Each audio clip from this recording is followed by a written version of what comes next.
नमस्कार, smartest simple में आप सभी का स्वागत है।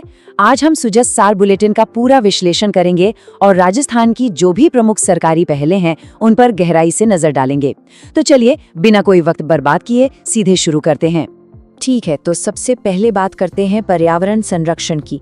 इस दिशा में एक नई ऊर्जा के साथ काम हो रहा है और इसका सबसे बड़ा उदाहरण है जयपुर में आयोजित हरियालो राजस्थान पर्यावरण कॉन्क्लेव। देखिए, मुख्यमंत्री जी ने यहाँ पर एक बहुत ही गहरी बात कही है। उन्होंने सरकारी नीति को हमारी संस्कृति से जोड़ा है, जहाँ हम प्रकृति की पूजा करते हैं।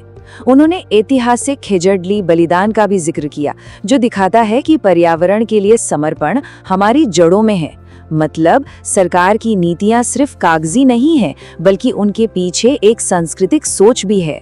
और ये सोच सिर्फ बातों तक सीमित नहीं है, जमीन पर भी काम हो रहा है। जैसे कि वायु प्रदूषण को नियंत्रित करने के लिए पूरे राज्य में सतत वायु गुणवत्ता निगरानी केंद्र काम कर रहे हैं। जैविक खेती को बढ़ावा देने के लिए गोबर के इस्तेमाल पर जोर दिया जा रहा है।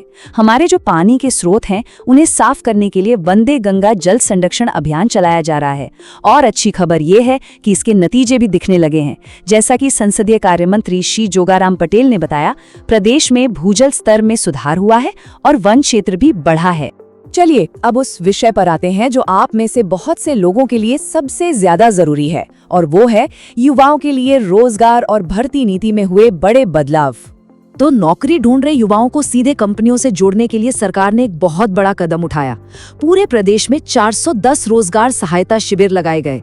इसका मकसद ये था कि युवाओं को एक ही जगह पर रोजगार के कई अवसर मिल सकें। और इन कोशिशों का नतीजा भी काफी शानदार रहा। इन शिविरों के जरिए 1.11 लाख से भी ज्यादा उम्मीदवारों का प्रारंभिक चयन हुआ।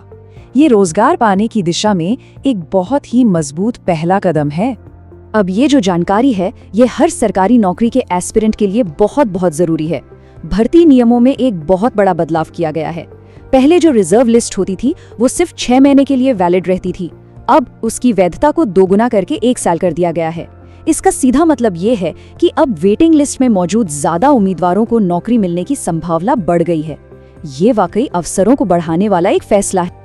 और ये स्लाइड दिखाती है कि सरकारी भर्तियां कितने बड़े पैमाने पर हो रही हैं।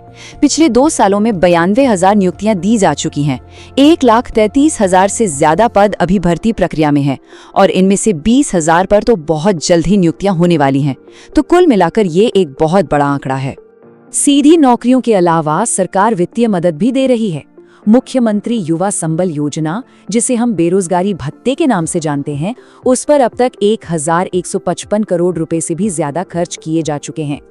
इस वित्तीय सहायता का लाभ पिछले 2 सालों में 4,13,000 युवाओं को मिला है और हाल ही में 2,16,000 नए आवेदन भी स्वीकृत किए गए हैं। वैसे अगर आपको ये जानकारी और हमारा विश्लेषण करने का ये तरीका पसंद आ रहा है तो इस वीडियो को लाइक और हमारे चैनल को सब्सक्राइब जरूर कर लें, ताकि आप हमारे रोजाना के विश्लेषण से जुड़े रहें। ठीक है, अब आगे बढ़ते हैं एक और बहुत ही जरूरी क्षेत्र की तरफ, जहां राज्य सरकार निवेश कर रही है, और वो है खेल और हमारे खिलाड़ियों का कल्याण। राजस्थान ने हाल ही में बहुत सफलतापूर्वक खेलो इंडिया यूनिवर्सिटी गेम्स की मेजबानी की। ये सिर्फ एक इवेंट नहीं था, बल्कि देश भर की प्रतिभाओं के लिए एक बड़ा मंच था। सोचिए, 200 विश्वविद्यालयों से 5,000 एथलीट आए, 24 अलग अलग खेलों में हिस्सा लिया। और यही नहीं, राज्य सरकार ने 1,754 खिलाड़ियों को कुल 40 करोड़ रुपए की प्रोत्साहन राशि भी दी। इसके अलावा राज्य ने अपने जो टॉप के खिलाड़ी हैं उनके लिए एक तरह का सुरक्षा कवच भी तैयार किया है। इस स्कीम का नाम है स्पोर्ट्स लाइफ इंश्योरेंस स्कीम। ये योजना बहुत ही शानदार है, क्योंकि इसके तहत जो हमारे अंतर्राष्ट्रीय पदक विजेता हैं उन्हें 25 लाख रुपए तक का बीमा कवर दिया जाता है। इससे होता यह है कि एथलीटों को एक सुरक्षा मिलती है और वो बिना किसी चिंता के सिर्फ अपने खेल पर ध्यान दे पाते हैं। तो हमने अब तक काफी सारे आंकड़ों और पहलुओं पर बात की। चलिए अभी काम करते हैं, आज के बुलेटिन के सभी जरूरी तथ्यों को एक जगह पर जल्दी से रिवाइज कर लेते हैं। ये रही आज की पूरी चर्चा का सार। पर्यावरण कॉन्क्लेव जयपुर में हुआ। भर्ती नियमों में सबसे बड़ा बदलाव ये था कि रिजर्व लिस्ट की वैधता 6 महीने से बढ़ाकर 12 महीने कर दी गई। 410 रोजगार शिविरों से 1.11 लाख चयन हुए। युवा संबल योजना पर 1155 करोड़ से ज्यादा खर्च हुए।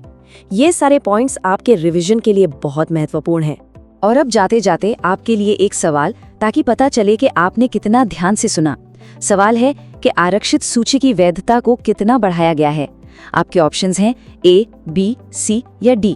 अपना जवाब नीचे कमेंट्स में हमें जरूर बताइएगा। स्मार्टेस्ट सिंपल के साथ जुड़ने के लिए आपका बहुत बहुत धन्यवाद। हम आपको राजस्थान की सभी नवीनतम घटनाओं से इसी तरह अपडेट रखने के लिए प्रतिबद्ध हैं। हम रोजाना सुजस सार बुलेटिन का विश्लेषण आपके लिए लाते हैं, तो कल के विश्लेषण के लिए फिर से जरूर जुड़िएगा।